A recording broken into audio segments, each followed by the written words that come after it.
guys, it's me, Fire Alarm Guy 13, and I am back with system test number 27. So this is a bit of a smaller system test, and I have a new device. On my right here, I have a Simplex 2901 9840 horn on a Simplex 4903 9101 strobe plate. Now, this device is a mechanical horn, and it sounds good for a mechanical horn. I like it. In the future, I could change the pitches up with it, like with a flathead or whatever. And the strobe also works, so I'm not gonna be returning this device because I said that in the unboxing of this device because I would, because I want a functioning horn strobe. You know what I mean? So, yeah, it works great, and obviously on the left is my 4251-20 that I've been using a lot. It's one of my favorite devices, and it kind of matches the system. It matches the system, and this system is kind of like a recreation of a local middle school in my town, which I'm not gonna tell you because that's stupid, and I don't want no creeps knowing where I live because there are a bunch of creeps on the internet. Yeah, so. And the school is made like in the 80s or something like that. It's a pretty old school. And the devices they installed were Simplex 4251-20s, as you can see on my left over there. Oops. There we go, the tripod kind of didn't tighten it that much. And the original devices were that combination except 9838s, and there's no real difference between the 983 and the 9840. The 9840 is just a 983 except flush mounted, like in that flush mounted type grill. But I bet you there were probably a handful 9840s in there thrown in maybe. I didn't go to this middle school, so I don't know I don't really know much about it. But in some newer sections, they had these Simplex True Alerts, either Smart Sync or 4-wire ones. This is a 394-26 free run Smart Sync 75 candela True Alert. I honestly don't know which one they had.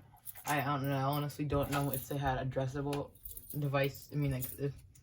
I honestly don't know if these 4251-20 T-bars were actually those 2099, 97, 84, or 81 T-bars that are addressable versions, 2099s, addressable 2099s, except they have a 4051-20 shell. And I also don't know what the panel was and the coding options for the devices. So what I'm guessing it was either continuous or code 3. I actually think code 3 would probably be in the True Alerts, or maybe a handful of these 4-run True Alerts that probably replace these devices over time. And also in the auditorium there are these strobe plates, but they have life alarm speakers, and I do not have a life alarm speaker or some sort of voicey back panel. And yeah, without all that talking, I'm just going to pull the alarm. This alarm is going to do continuous because I don't have any sort of coding option on it because I don't have a functioning panel. And it sounds pretty good, and it might be like, it's kind of vibrating against the, excuse me, I have hiccups, the board. And yeah, you might hear that. So the strobe is 4.75 candela.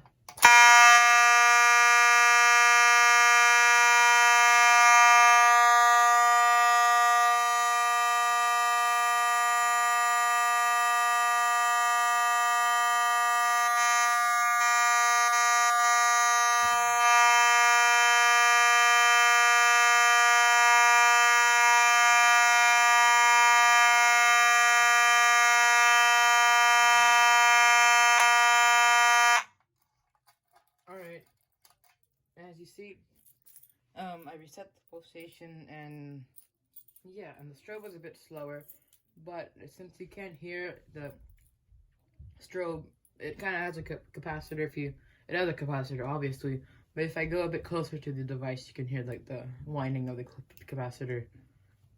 Yeah, but the horn is so loud that you can't hear anything of the strobe besides like the click sometimes. So why not just key activate it?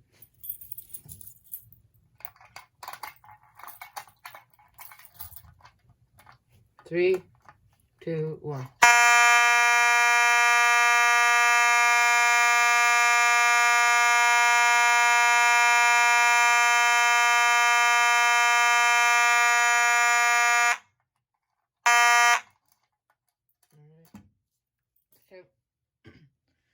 as you saw, like this, like as soon as I closed it, like the horn stopped. It's kind of, I believe it's a mechanical horn, so like there's a hammer that's hitting it, I believe, that makes the sound. And since it's a Faraday mechanism, it's a bit of an older one. So, yeah. I guess, that's it with the video. This is a bit of a shorter system test. Thank you guys for watching. Comment, like, subscribe, and I'll see you guys in the next video. Bye.